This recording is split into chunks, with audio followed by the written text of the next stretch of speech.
One of the central components within Open RAN architecture is the RAN Intelligent Controller, exists in the form of non-real-time intelligent and near real-time intelligent controllers, which provides an open hosting platform for innovative rApps and xApps, and is responsible for controlling and optimizing the RAN functions. In this video, we explore the RIC Intelligent Controllers, architecture, rApps, xApps and how it can benefit today's and tomorrow's RAN operations. Let's start with what is RIC placement in the ORAN architecture. This is the overall ORAN architecture. This architecture shows the RAN components, interfaces, and also the RAN intelligent controllers in the heart middle of the architecture.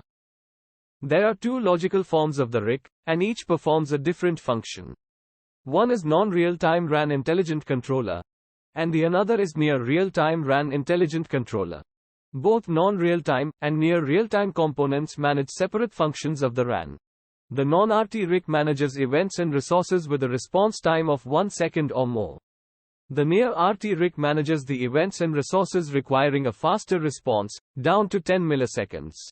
The non-RT RIC operates centrally on the operator's network, located within the SMO orchestrator, so it handles lifecycle management for all network elements, configuration management, and many other essential network functions, while the near RT RIC can be deployed centrally, or on the network edge, near the RAN CU function. As a next step, let's deep dive into non-RT RIC and near RT RIC architecture details.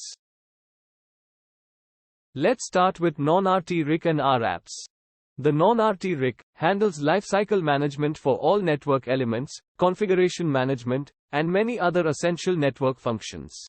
The non-RT RIC optimizes RAN functions by providing policy-based guidance to the near RT RIC. Other RAN optimization operations are traffic steering, energy optimization, radio performance optimization, resource management, and many others. Apart from RAN optimization, non-RT RIC also does the cloud layer resource optimizations.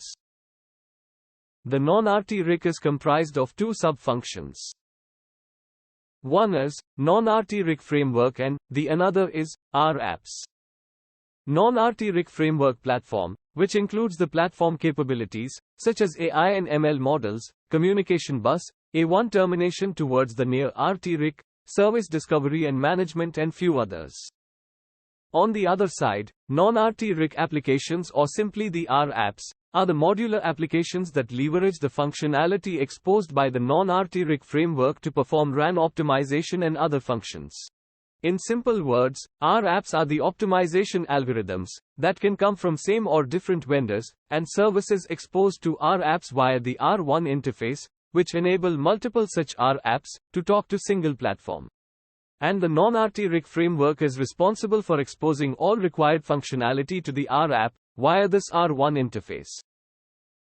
Now if we look at the traditional self-organization network platform, which is also used for RAN optimization, where generally, you use multiple such self-organization network algorithms from different vendors, and in that case, you also have to buy respective platform frameworks from the different vendor.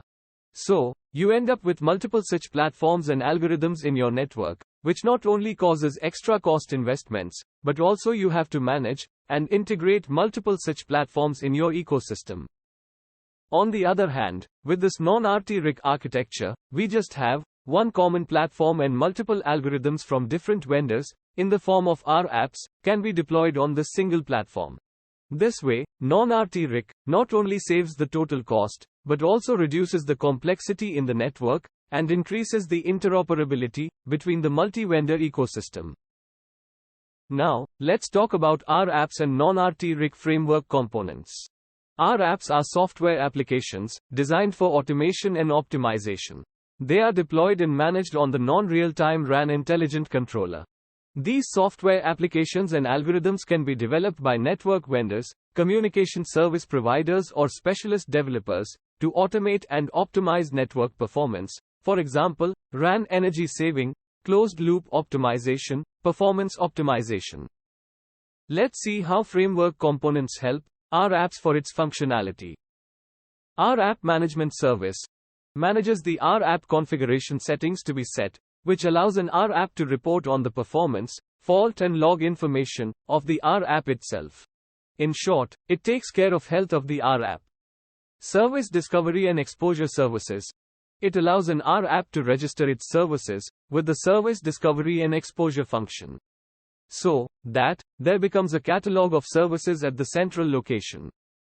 The authentication and authorization functions are logical functions that produce the authentication and authorization services for the rApps. rApps performs data analytics, AI and machine learning training, and inference for RAN optimization or for the use of other rApps. AI/ML monitoring, providing online monitoring to AI/ML models in non-RT RIC. For its functionality, rApps consumes some data from the framework, and it also generates some data, which could be consumed by other rApps. There comes the data management and exposure service, which enables the collection and production of data, as well as fetching data from a database.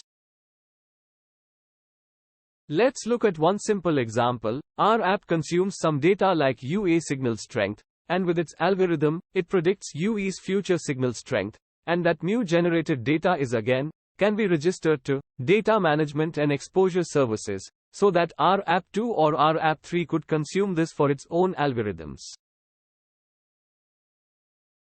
Next, let's discuss A1 related services.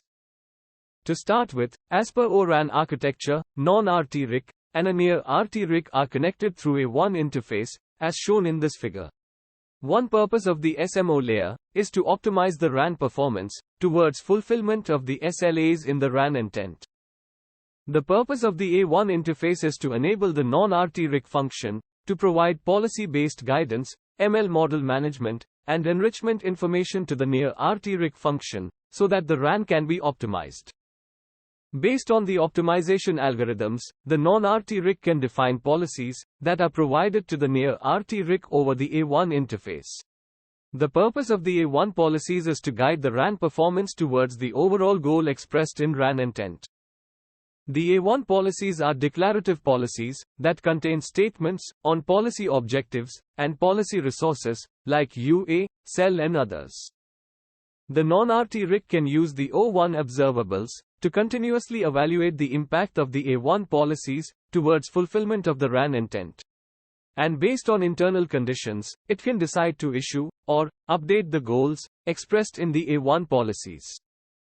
The near-RT RIC, based on its internal functions or applications, the configuration received over O1 and the temporary policies received over A1, it performs the required changes towards the E2 nodes, or simply, RAN network functions.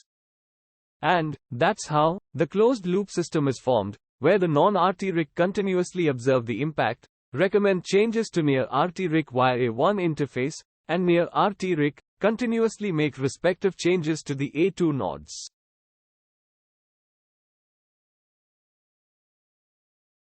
Let's look at the traffic steering use case operation. In this example, there are macro G node B that controls cell A and cell B, located on low-frequency bands, which are good for voice communication. And we have small cells C and D, which are with high-throughput cells, located on high-frequency bands, and are so best suited for high data requirement use cases.